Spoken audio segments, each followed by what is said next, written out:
Greetings and salutations, my friends. Welcome to a brand new video. Today we are talking about the PC E3 conference with the legend that is Day 9 presenting it. He was superb. He's always superb. The crowd were quite quiet. He made some good jokes and they didn't really react, but he's a very natural presenter and it was really good to see, because a lot of the press conferences have all these fake people and they're developers that have come out of their developer cave and they've seen daylight for the first time. Day 9 is brilliant at what he does. So the first game that they talked about today was XCOM 2 War of the Chosen, a new DLC. I wasn't expecting new DLC. I thought they were kind of done with it.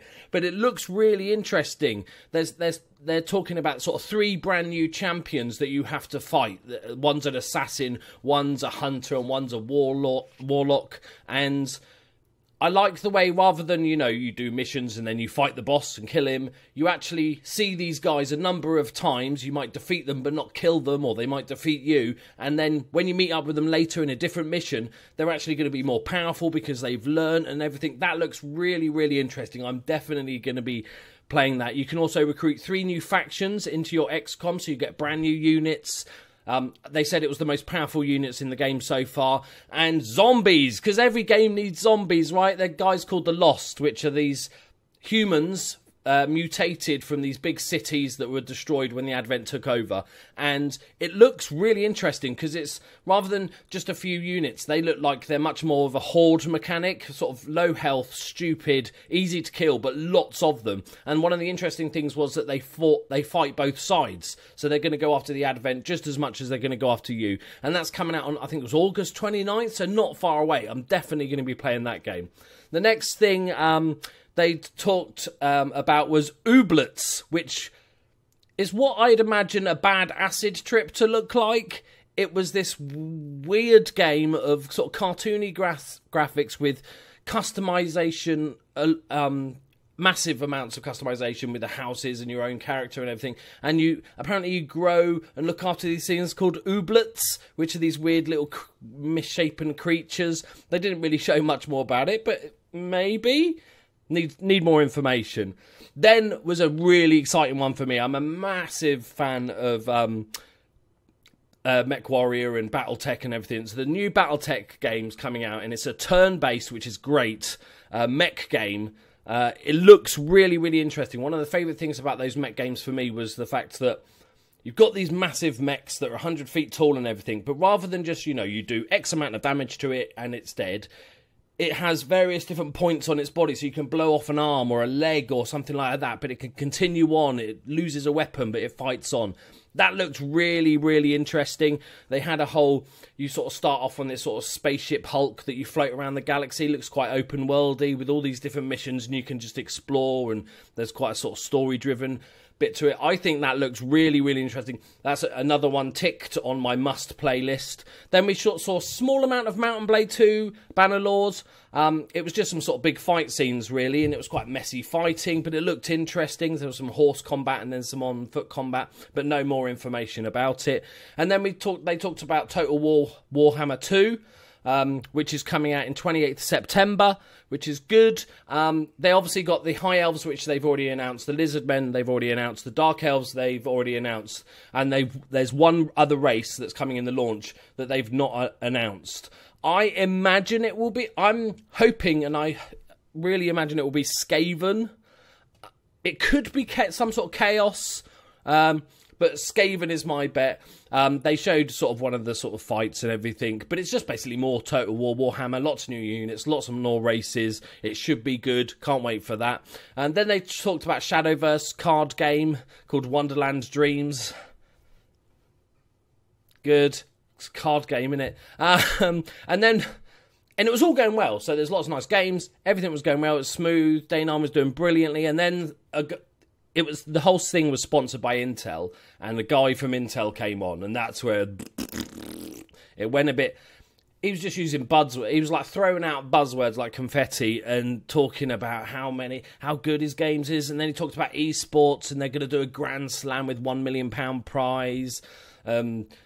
It was just nothing. It just sort of went on for a while. There was no real meat to what he was saying. It was just a fluff piece. It was almost like saying, hey, we're Intel, just to let you know we're here. We make good computer bits.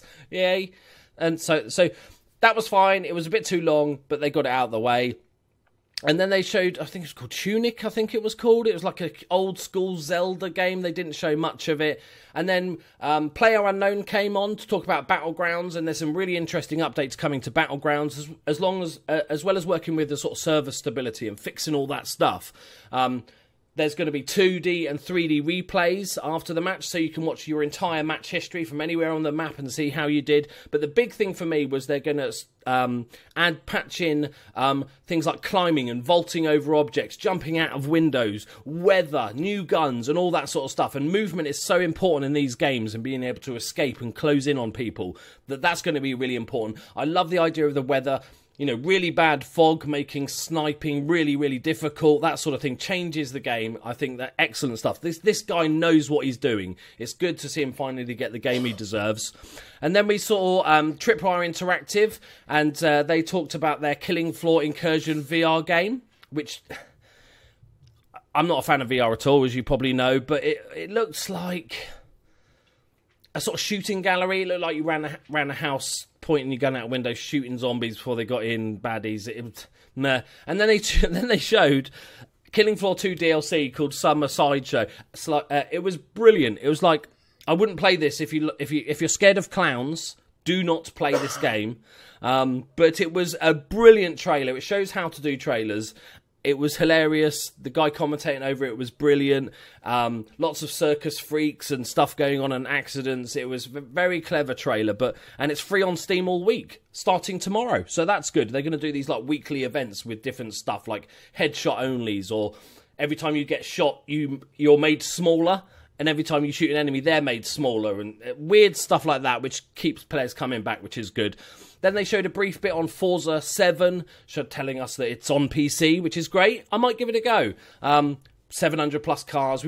We know most of the information about that game already. They did talk about compatibility with all the different USB wheels and stuff, because there's so many in circulation. And they did say that they spent months testing all the wheels to make sure everything works on a PC and all that sort of stuff. And he says mouse and keyboard as well and all that sort of stuff. So that's great that they actually put a bit of time and work into it. Then we had The Last Night, which is, along with Ori's new game, probably the best looking game at the show so far for me. It's beautiful. It's like this blocky 2D graphics, but with 3D elements. It's really hard to explain. It looks very much... plays very much like sort of Oddworld, if you played that game, or sort of set in a cyberpunk universe, and it looks very interesting. And there was elements where people would remember things. There was day-night cycles, and you could have a chat to somebody, and if you just cut them off mid-sentence and then you came back the next day, they'd remember that you pissed them off and stuff, and that's really, really interesting. Then they talked about Bohemia, which is a sort of blocky style, sandboxy, Minecrafty thing. It was called Ylands, but with the ylands. Okay, interesting. Some of the terraforming tools and stuff and the building tools looked really, really interesting. You could probably do some amazing things with it. Then we had Clay Games coming on, talked about Giftlands, which is a sort of sci-fi cartoon looking. They didn't show much of the details. It was more just like, here's what it looks like. It looks turn-basy, very cartoony style. Could be interesting, could be not. It's one of those ones that you see and go, oh, okay, I don't know anything about the game. Okay, we'll see. We need much more information on that one. And then we had Lone Echo, which is a VR game that looked really interesting. VR has this innate problem with movement. But what they'd done is they'd looked at the International Space Station and saw the spacewalks that they do. And you'll see the astronauts, rather than pushing off with their feet and stuff, they just climb around and use their hands for momentum. So that could be really well done, and that looked interesting. They also had a multiplayer thing that looked like that sports game from, is it Ender's Game? That sort of marginally average film from a couple of years ago that was just sort of floating around throwing balls at people. Okay, but the single player looked really, really interesting. Then we had the guy from LawBreakers come on, and he talked about... Trouble with LawBreakers is we've seen it for about 3 years. We've seen a lot of detail for sort of 3 years, it feels like now. It's a really fast first-person shooter with lots of movement and zero gravity and flying about and grappling hooks. It's a sort of game I'll never play because I would be horrifically bad at it and I'd just quit. June the 30th, they're doing like an open beta access for anybody to give it a go. August the 8th, it's coming out and it's only $29.99 or your regional equivalent. I think that's fantastic news. They haven't gone for a full price game. He even said none of this $60 bullshit. And I thought, yeah, fair play to you, mate. You know, $30. I think that's decent. And then they showed from Chucklefish Games Wargroove. You're saying interesting too much. Try good. Thanks. That's not interrupting my video. What do you like? So next up from Chucklefish Games, we had Wargroove, which looked really interesting, like proper old school. Not just old school, proper old school. And it's turn-based. It looks like those old Sega games we used to play. Or Fire Emblem, that sort of thing. But really old school. You can design your own maps. The map designer looked really interesting. But not only can you design your own maps, you could actually design your own campaigns. And even scripted events, like when you walk into these trees. It's like a sort of turn-based 2D sort of map thing where you control sort of almost like chess pieces on a board. They even talked about your lead unit being the sort of king of the chessboard. I think it could be very interesting. I'm interested to see what their story is like, or they're just hoping that people will say they will just expect people to build maps for them and campaigns for them, and I'm hoping they have a decent single player campaign in. And then they showed more of Middle Earth Shadows of War, which is coming out on October the 10th. It's pretty much what we've seen before, the Nemesis system and the building an army. The good thing they did show was a sort of 2-minute sort of rendered bit about I'm trying to read her name off my bad handwriting. Eltariel, which she's the Belade of Galadriel. She's an assassin, elf assassin, and that was a nice interaction. And she could speak to your ghost. She could see and speak to your ghost mate, which was cool. And then the other thing was that they even mentioned that in the DLC she will be playable. So that's fascinating because I'd love to play a different character. And then finally they talked. I got really excited and then it went down a little bit. Microsoft came on and talked about Age of Empires. Oh my god, they're going to make a brand new Age of Empires game. No, not really. It's called the Definitive Edition. It's Age of Empires HD Remaster. Not just graphically, but sound and also gameplay mechanics, and adding sort of more modern mechanics like grouping and idle peasants and all that sort of stuff that you could do. I'm hoping that they're sort of testing the water with this and people will buy it and then they'll come out with a brand new Age of Empires game. That would be spectacular. Right, I think overall it was a really, really good conference. The Intel guy who came on twice throughout was just dull. He kept falling over his words. He was just throwing out buzzwords without actually saying anything at all. Day 9 did a fantastic job. The crowd was pretty rubbish. Didn't react, didn't laugh, didn't clap along and didn't get involved really. But I think the games on show were good. There was a few games that we've already seen but in a little bit more detail, but also some new IPs and stuff which I'm interested in. I'm going to give it a 7 out of 10. I thought it was good. Let me know what you think of the games and the conference itself in the comments below. Give it a score out of 10. Tell me what games you're interested in. I was so gutted that it wasn't a brand new Age of Empires game, but I'll play the Definitive Edition.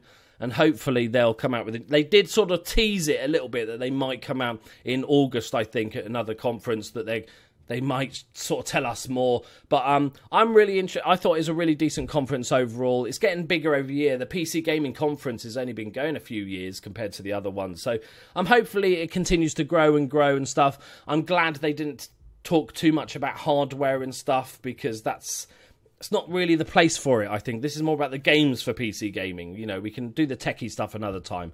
Thank you very much for watching, guys. If you enjoyed this video, leave a like, subscribe if you're new, and I'll see you in the next one. Bye-bye.